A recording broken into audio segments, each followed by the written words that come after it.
Hello, everyone. Christina Werner here. Thanks for joining me today. I'm going to be making a Halloween card today using the Window Webs dies from Simon Says Stamp. When I first saw these dies, I thought to myself, that would make an amazing shaker card.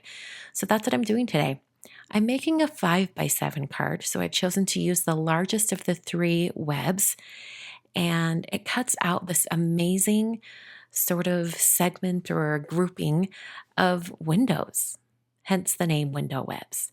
But anyway, behind each one of these kind of wedge shapes from the web, I'm going to put some color.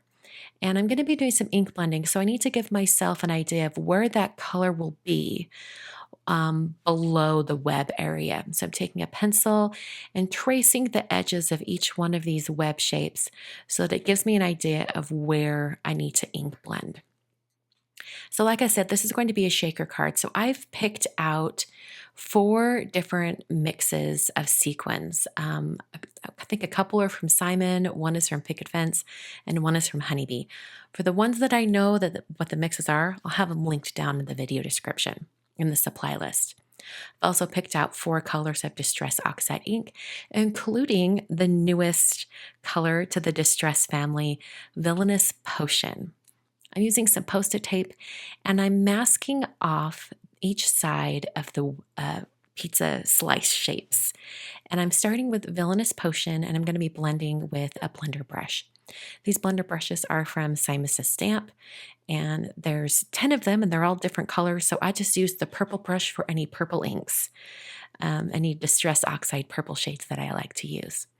So I'm blending that on, goes on nice and quick and easy, and then I'll peel up that tape, and it leaves the perfect wedge shape that will only be shown in that first segment of the web. So now I'm going to turn these Post-it tapes around so I can use the clean edge on each one of these. And I'm going to go to my next color, which is Black Soot. So I've chosen colors to go behind these sequin mixes so that when the sequins are moving around and they're not, there's empty spots, that the color underneath will show.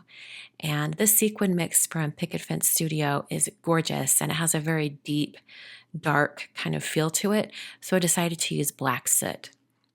For the other 2 segments, I used Mermaid Lagoon, and then I'm going to use some, it's called Twisted Citron.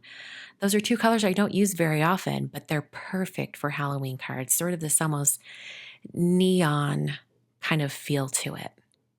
So after I had all 4 wedge segments ink blended, I then put my die cut piece off to the side so it would remind me where each portion was. And I'm going to kind of keep that in the back of my head while I make the actual shaker area.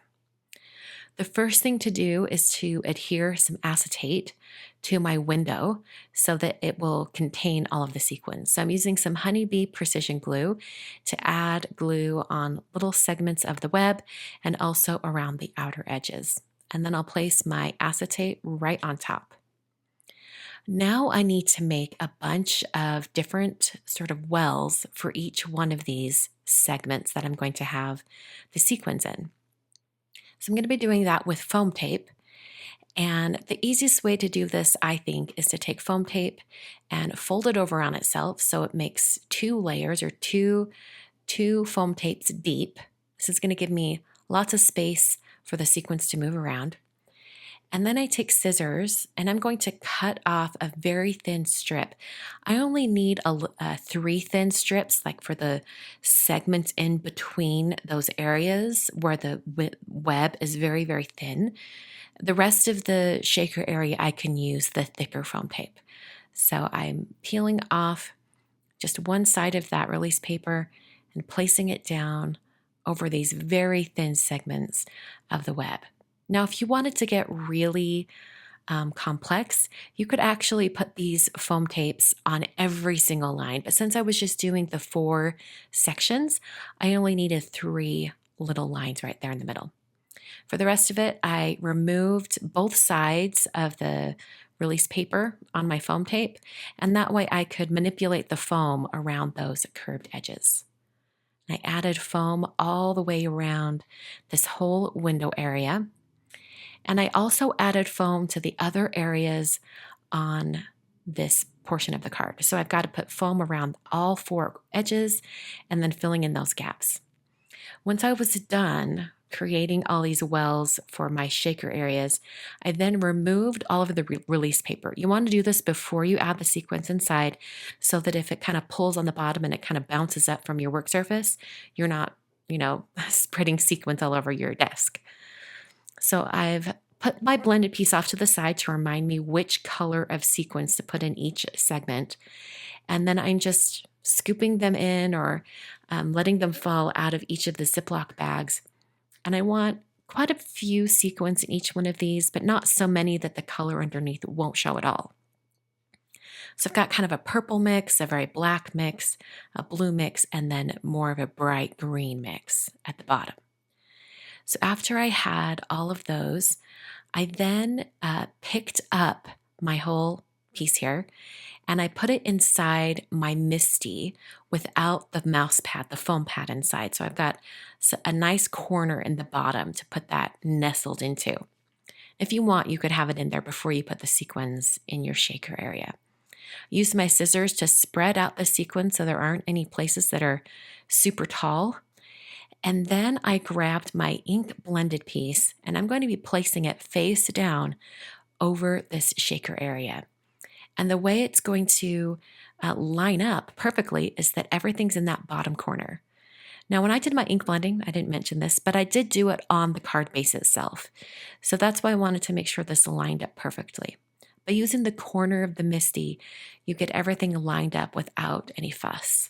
So there's my shaker area. I think it turned out excellent. And now I'm just going to work on a very simple greeting to finish off my card. The greeting I'm going to be using is Trick or Treat. This is actually a die set from Kathy Zilski from CZ Design.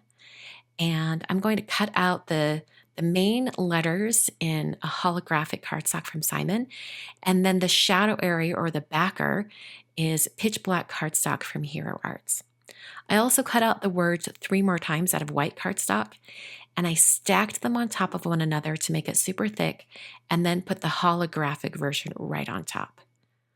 I used that same honeybee precision glue that I used to adhere the acetate, and then I adhered each one of these words right onto that black backer die cut that I cut out earlier.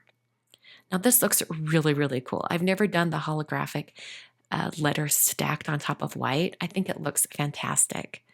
Kind of otherworldly, which is kind of nice for a Halloween card.